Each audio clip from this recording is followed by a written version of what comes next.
Madam जी हमें यहाँ नौकरी नहीं करनी। और ये लीजिए आपके पैसे 10,000 जो हमने एडवांस लिए थे। 10,000 रुपए? और तुम लोग की नौकरी क्यों छोड़ रहे हो? देखिए मैडम जी, हमने कह दिया ना कि अब हम यहाँ काम नहीं कर सकते, आप अपने पैसे ले लीजिए। हम आपको कुछ भी नहीं बता सकते, बस आप ये पैसे ले लीजिए। अच्छा तुम लोग एक काम करना, 1 घंटे में जब मैं बुलाऊं तब मेरे ऑफिस में आना।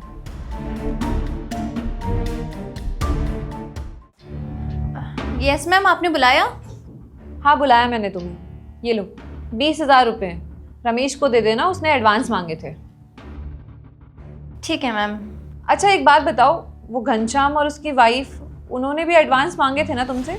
दे दिए थे तुमने? हाँ मैम, मैंने उनको दे दिए थे। कितना एडवांस मांगा था उन्होंने? मैम उन्होंने ना 20,000 मांगे थे, तो मैंने उनको 20,000 ही दे दिए थे। अच्छा तो तुमने पूरा एडवांस दे दिया था उसे? हाँ मैम, मैंने उनको पूरा एडवांस दे दिया। अच्छा ठीक है, रुको। घनश्याम आना जरा अंदर।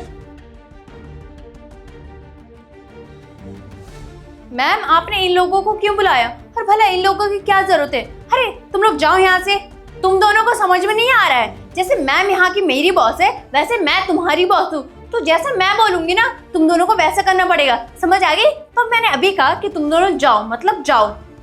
चलो। अरे रुक जाइए, मैम साहब ने हमको यहाँ पे बुलाया तो जरूर कुछ काम से ही बुलाया होगा ना। 1 मिनट, तुम इन्हें डरा क्यों रही हो? हाँ ऑफिस से निकालने की धमकी क्यों दे रही हो? मैम मैं इन दोनों को ना डरा नहीं रही हूँ, ये दोनों मेरी बात नहीं मान रहे। आपने भी देखा ना, हर मैं तो बस इन दोनों को यहाँ से जाने के लिए बोल रही हूँ, और मैं इन दोनों की बॉस हूँ ना, इन लोगों को मेरी बात माननी चाहिए।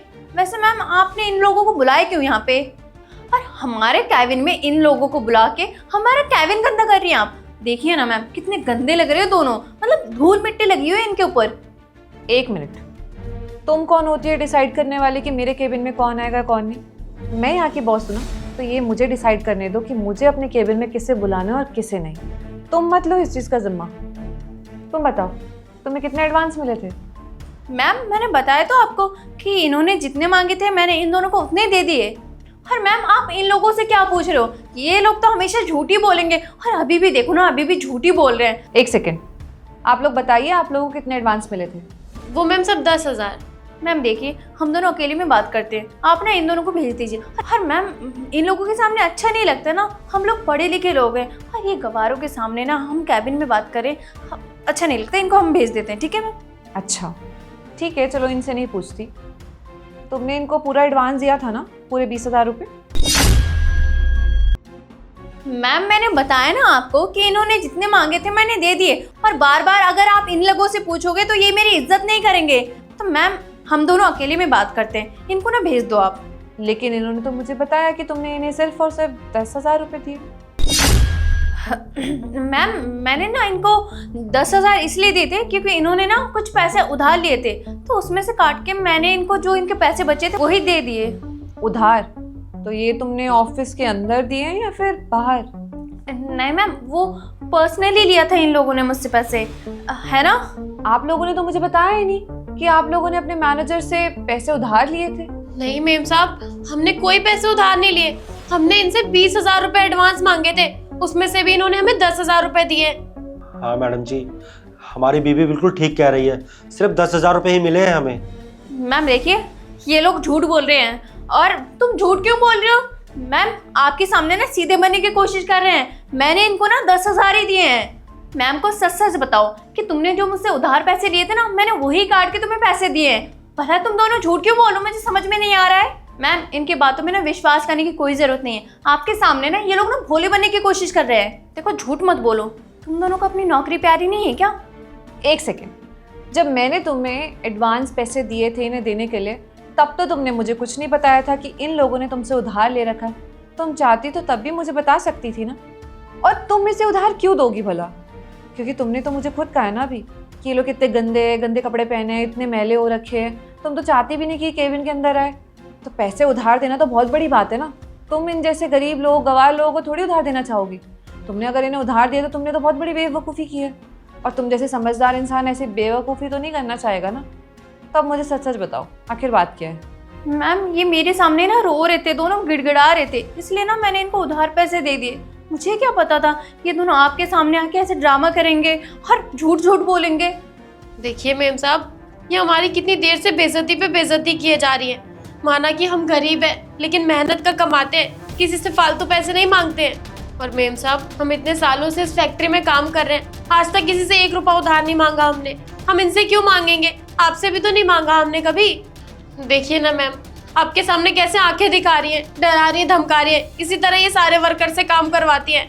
आप भी देखिए, आपके सामने भी नहीं मान रही हैं। आप बोलिए ना जी। हाँ हाँ हाँ मैडम जी, हमारी बीवी ना बिल्कुल ठीक कह रही है।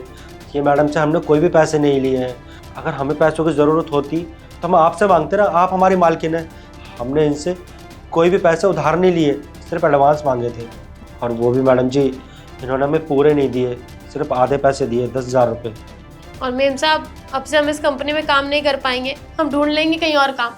अरे तुम लोग यहाँ से नौकरी क्यों छोड़ोगे? नौकरी तो आप लोग की मैनेजर छोड़ेगी ना, रूपा। मैम, ये आप क्या बोल रही हैं? मैं नौकरी क्यों छोड़ूंगी? और आप इन लोगों की बातों पे यकीन कर रहे हैं? अरे मैं यहाँ की मैनेजर हूँ, मैं अपनी कंपनी के बारे में सोचूंगी ना।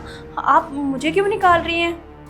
और मैम, अगर आपने मुझे नौकरी से निकाल दिया तो मैं अपने घर वालों को क्या बोलूँगी? अरे अपने घर वालों को बताना ना, जहाँ मैं नौकरी करती हूँ, जहाँ मैं मैनेजर हूँ, वहाँ पे मैंने चोरी की है, कुछ गरीब लोगों के हक मारे हैं, फिर उस कंपनी के बॉस ने आपको चोरी के इल्ज़ाम में नौकरी से निकाल दिया है। अब आप घर पे बैठे हुए हो, सच्चाई बताने में क्या डर? मैम ठीक है, मैं एक्सेप्ट करती हूँ, मैंने बस 10,000 ही लिए थे और मैं मानती हूँ कि मुझसे गलती हुई, लेकिन मुझे नौकरी से मत निकालिए और मैंने इनको 10,000 रुपये लौटा दूँगी। लेकिन प्लीज़ मैम, आप ना मुझे नौकरी से मत निकालिए, ये नौकरी ना मेरे लिए बहुत इंपॉर्टेंट है। एक तो चोरी, ऊपर से सीना चोरी। चोरी करते हुए तो शर्म नहीं आती है, ऊपर से बोल रही हो सिर्फ और सिर्फ 10,000 रुपये। देखो हमारी कंपनी के ना कुछ रूल्स हैं और हमारी कंपनी में ऐसे चोरी और धोखेबाजी ना बिल्कुल बर्दाश्त नहीं की जाएगी। और तुम जैसे सीनियर एम्प्लॉय अगर ये सब गिरी हुई हरकत करेंगे तो हम भरोसा किस पे करेंगे? वैसे एक बात बताओ, जब तुमने ये कंपनी ज्वाइन की थी तो तुम्हारी सैलरी कितनी थी? 40,000। और अब कितनी है तुम्हारी सैलरी? 60,000। एक बात बताओ, 60,000 सैलरी मिलने के बावजूद तुम उन बेचारों का हक मार रही हो। उनके 20,000 रुपये एडवांस जो उनको देने चाहिए थे, उसमें से भी 10,000 तुमने रख लिए। तुम जानती हो वो 20,000 रुपये एडवांस मांग क्यों रहे थे?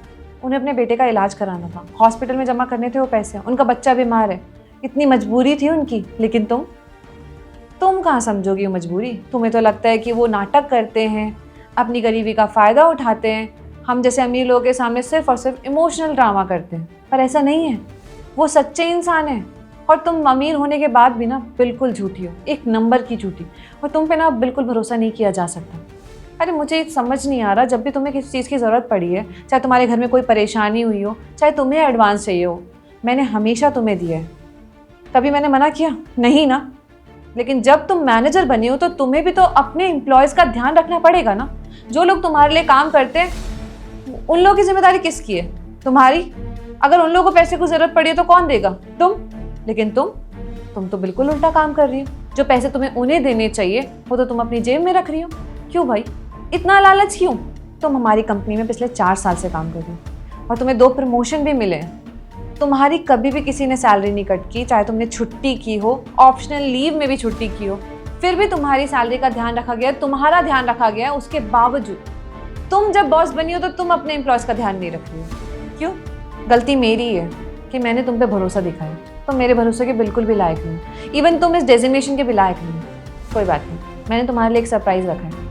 उससे पहले जो मैंने पैसे दिए थे ना तुम्हें, वो पैसे मुझे दो।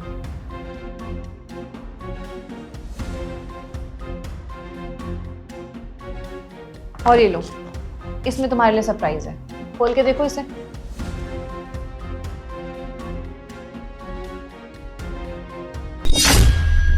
Ma'am termination? मैम देखिए, मैं मानती हूँ मुझसे गलती हो गई, लेकिन मुझे इस नौकरी से मत निकालिए। मैं माफ़ी मांगती हूँ आपसे और मैं ये लोगों से भी माफ़ी मांगती हूँ। देखिए, मैं मानती हूँ मुझसे गलती हो गई है, आगे से मैं ऐसा कभी नहीं करूँगी, प्रॉमिस मैम।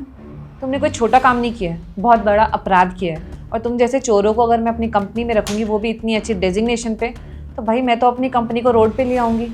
करोड़ों की डील होती है हमारी कंपनी में, और तुम जैसे सीनियर एम्प्लॉय ऐसी घटिया हरकत करेंगे ना तो हमारी कंपनी को ना डुबा के रख देंगे। तुम पे मैं और भरोसा नहीं कर सकती कि 20,000 रुपये भी जो मैंने तुम्हें दिए थे रमेश को देने के लिए, शायद तुम उसको देती ही नहीं, अपनी जेब में रख लेती। लालची हो ना तुम एक नंबर की। देखो, ये दोबारा रिस्क मैं नहीं लेना चाहती।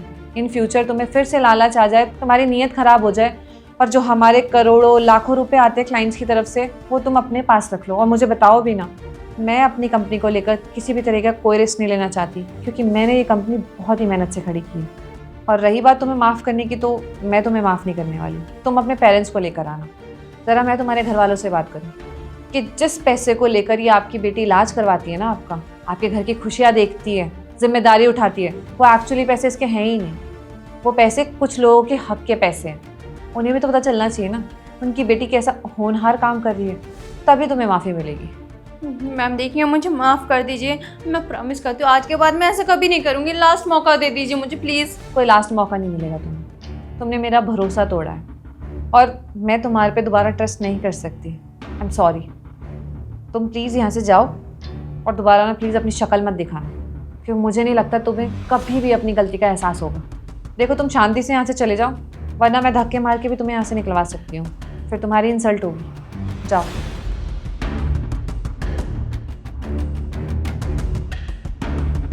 अच्छा आप लोग मुझे बताइए, आपके बच्चे की तबीयत ठीक है या नहीं? नहीं मैम साहब, हमारे बच्चे की तबीयत बिल्कुल भी ठीक नहीं है। डॉक्टर ने पूरे 20,000 रुपए मांगे हैं। बोल रहे जब तक पैसे जमा नहीं करोगे ना, हम इलाज नहीं करेंगे। अब हम कहाँ से लेके आए 20,000 रुपए? एडवांस मांगे तो उसमें भी 10 मिले हैं। ये लो, ये 20,000 पकड़ो और अपने बच्चे का इलाज करवाओ। लेकिन मैम साहब। अरे आप लोग इतना सोच क्या रहे हो? अभी बच्चे का इलाज कराना ज़्यादा ज़रूरी है ना। ये पकड़ो।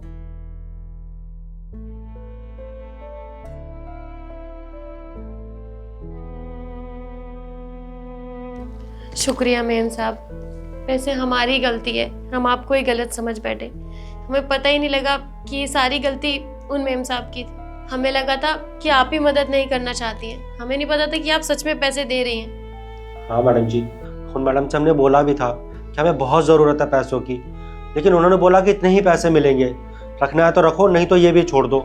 इसलिए हमने मजबूरी में ले लिए थे ये पैसे। मैं भी यही सोच रही थी कि आज अचानक से आपने नौकरी छोड़ने का क्यों कहा, क्योंकि आप तो हमारी कंपनी में इतने टाइम से काम कर रहे हो, कभी किसी चीज़ के लिए कोई कंप्लेन नहीं की। आज अचानक से ऐसा डिसीजन क्यों? आपका बहुत बहुत धन्यवाद मैम साहब। हमारे पास तो छोटा सा दिमाग है, हम वही चला पाते हैं, हम गरीब जो हैं। हमें नहीं पता था कि आपका इतना बड़ा दिल है। आपका बहुत बहुत धन्यवाद। इन पैसों से मेरे बच्चे का इलाज हो जाएगा। अच्छा वैसे अब तुम रखती होगी ना अपने बेटे का ध्यान, तो एक काम करो, तुम ना 10 दिन की छुट्टी ले लो और अपने बच्चे के साथ अच्छे से टाइम स्पेंड करो। वैसे भी अभी बीमार है वो, उसकी माँ का उसके पास रहना बहुत ज़्यादा ज़रूरी है। इससे बच्चा जल्दी रिकवर भी होगा और तुम्हें टेंशन भी नहीं होगी। यहाँ काम करोगी तो परेशान रहोगी, उसकी चिंता सताएगी तुम्हें, और बाकी तुम्हारा पति यहाँ पे काम कर लेगा। मैम साहब आपका शुक्रिया, हम किस तरीके से करें, हमें तो कुछ समझ ही नहीं आ रहा है। अरे मैम साहब, आपने तो हमारी सारी समस्या ही हल कर दी। आपका बहुत बहुत धन्यवाद। ये एहसान हम आपका कभी नहीं भूल पाएंगे। अब जल्दी से हम अस्पताल जाते हैं, ये पैसे जमा करवाते हैं, हमारे बच्चे का इलाज हो जाएगा। ठीक है, जाओ। जी मैम साहब, अब हम चलते हैं।